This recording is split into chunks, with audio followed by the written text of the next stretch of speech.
Hello students, मैं महेंद्र शर्मा आपका अपनी यूट्यूब चैनल पे स्वागत करता हूँ।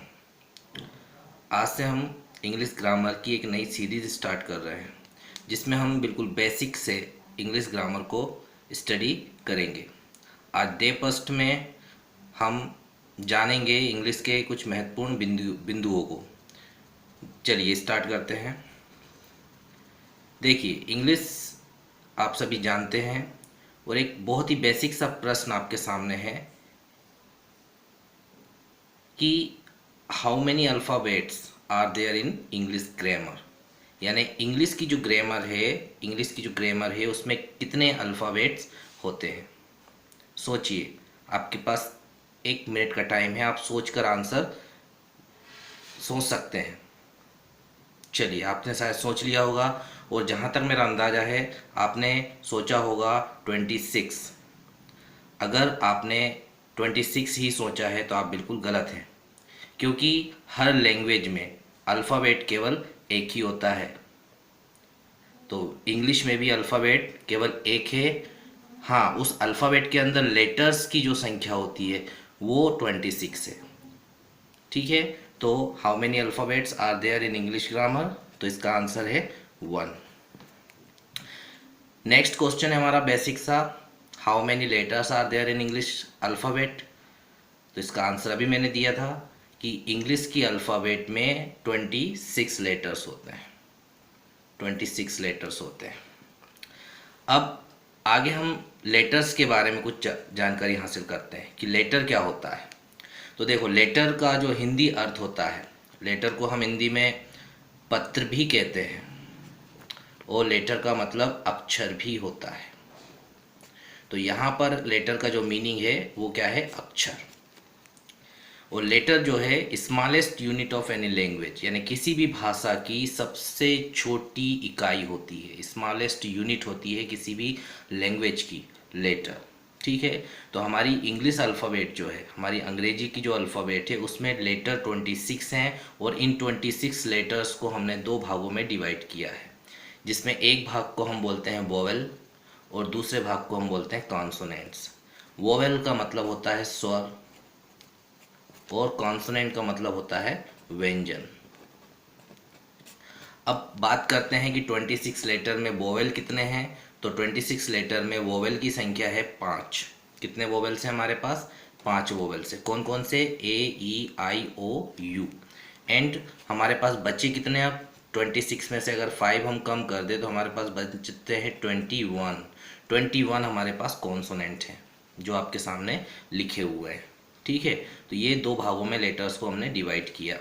इसके बाद जब वोवेल और कॉन्सोनेंट आपस में जब मिलते हैं, वोवेल और कॉन्सोनेंट आपस में जब मिलते हैं तो वो किस चीज़ का निर्माण करते हैं, तो वो वर्ड का निर्माण करते हैं। किसका निर्माण करते हैं, वर्ड का। यानी लेटर्स आपस में जब मिलेंगे, लेटर्स आपस में जब मिलेंगे तो वर्ड बनाएंगे। अब वर्ड क्या होता है, तो उसकी डेफिनेशन भी हमारे सामने लिखी हुई है कि कॉम्बिनेशन ऑफ 2 और मोर देन 2 लेटर्स, यानी 2 या 2 से अधिक लेटर्स के कॉम्बिनेशन को हम वर्ड बोलते हैं। लेकिन वो कॉम्बिनेशन सेंस बनाना चाहिए, मतलब जो भी वर्ड लेटर्स को आपस में कनेक्ट करके जो भी वर्ड आप बना रहे हो उसका कुछ ना कुछ सेंस होना चाहिए, तभी वो वर्ड की कैटेगरी में आएगा। ठीक है, जैसे अब यहाँ पर एक बात लिखी है कि 2 और मोर देन 2, तो बिल्कुल सही है, 2 या 2 से अधिक शब्द मिलकर ही लेटर्स वर्ड बनाते हैं। लेकिन कुछ एक्सेप्शंस भी हैं इंग्लिश में। कुछ अपवाद भी हैं जो इस डेफिनेशन को फॉलो नहीं करते और उन अपवाद की जो संख्या है वो केवल 2 है। यानी 2 लेटर ऐसे हैं जो अपने आप में वर्ड भी हैं, जैसे आई। आई अकेला एक वर्ड भी है और एक लेटर भी है। आई का मतलब में होता है। ए ए जो है एक वर्ड भी है और एक लेटर भी है। जब ए वर्ड होता है तो इसका मतलब होता है एक। इसके बाद अप, ये 2 लेटर का एक वर्ड है, अप यानी ऊपर। 2 ये 3 लेटर्स का एक वर्ड है, इसका मतलब होता है 2। तो देखे आपने, एक लेटर के वर्ड भी होते हैं, 2 लेटर के भी होते हैं, 3 लेटर के भी होते हैं। इस तरह से 4, 5, 6 कितने भी लेटर्स के वर्ड बन सकते हैं। ठीक है, तो वर्ड आपको क्लियर हो गया होगा। इसके बाद बात करें हम आगे कि जब वर्ड आपस में मिलते हैं, यानी जब दो या दो से ज़्यादा वर्ड को हम आपस में कनेक्ट करते हैं तो वो किस चीज़ का निर्माण करते हैं, तो वो सेंटेंस का निर्माण करते हैं। ठीक है, तो सेंटेंस क्या होता है, अब हम समझते हैं सेंटेंस क्या होता है। तो combination of two or more than two words that makes sense, यानी यहाँ भी वही कंडीशन है कि दो या दो से अधिक शब्द आपस में मिलेंगे तो सेंटेंस बनेगा, लेकिन वो शब्द क्या बनाने चाहिए, सेंस बनाने चाहिए। अगर सेंस नहीं दे रहे हैं तो आप सेंटेंस उसे नहीं कह सकते। जैसे एग्जाम्पल में लिखा हुआ है आई गो, यहाँ पर आई एक वर्ड है, गो एक वर्ड है, टोटल दो वर्ड, और ये दोनों वर्ड मिलकर जो बना रहे हैं वो सेंटेंस है। क्यों है, क्योंकि इसका एक सेंस है। क्या सेंस है, आई गो का मतलब होता है मैं जाता हूँ। इसी तरह माई एक वर्ड है, नेम एक वर्ड है, इज एक वर्ड है, रवि एक वर्ड है, यानी यहाँ पर 4 वर्ड मिलकर एक सेंटेंस बना रहे हैं। और ये सेंटेंस इसलिए है क्योंकि इसका भी अपने आप में एक सेंस है। माई नेम इज़ रवि, यानी मेरा नाम रवि है। तो इस तरह से जब दो या दो से ज़्यादा वर्ड आपस में कनेक्ट होते हैं और सेंटेंस बनाते हैं, लेकिन उसका कोई ना कोई सेंस होना चाहिए, तभी वो सेंटेंस कहलाएगा। ठीक है, तो हमने यहाँ देखा कि लेटर्स सबसे स्मॉलेस्ट यूनिट है लैंग्वेज की। लेटर जब आपस में कनेक्ट होते हैं तो वर्ड बनता है, और जब वर्ड आपस में कनेक्ट होते हैं तो सेंटेंस बनता है। वर्ड जो है एक लेटर का भी हो सकता है, 2 का भी, 3 का भी, इस तरह से कितने भी लेटर्स के वर्ड बन सकते हैं। तो सेंटेंस भी जो है दो दो दो दो लेटर का भी, 2 वर्ड का भी हो सकता है, या 2 से ज़्यादा वर्ड का भी हो सकता है। ठीक है, तो ये कुछ बेसिक बातें थी इंग्लिश ग्रामर की स्टार्टिंग के लिए।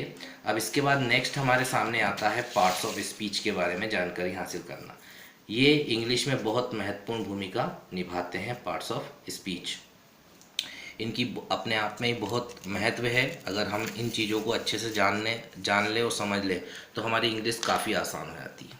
पार्ट्स ऑफ स्पीच में हमारे सामने सबसे पहला पार्ट्स ऑफ स्पीच है नाउन, दूसरा है प्रोनाउन, तीसरा है एडजेक्टिव, चौथा है वर्ब, फिर adverb, proposition, determiner, conjunction, interjection और एक्सप्लेनेशन। यानी हमारे पास इतने पार्ट्स ऑफ स्पीच हैं और हमें प्रत्येक पार्ट्स ऑफ स्पीच को एक एक करके डीपली स्टडी करना है और समझना है।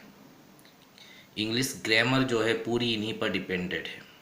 ठीक है, तो आई होप आपको आज का वीडियो लेक्चर अच्छा लगा होगा, आपको सारी चीज़ें क्लियर हुई होंगी। अगर फिर भी कोई प्रॉब्लम, कोई डाउट इंग्लिश से रिलेटेड या इस चैप्टर से रिलेटेड आपके मन में हो तो आप मुझे कमेंट्स कर सकते हैं या मुझसे कांटेक्ट कर सकते हैं। I can try my best to solve your doubts. Okay.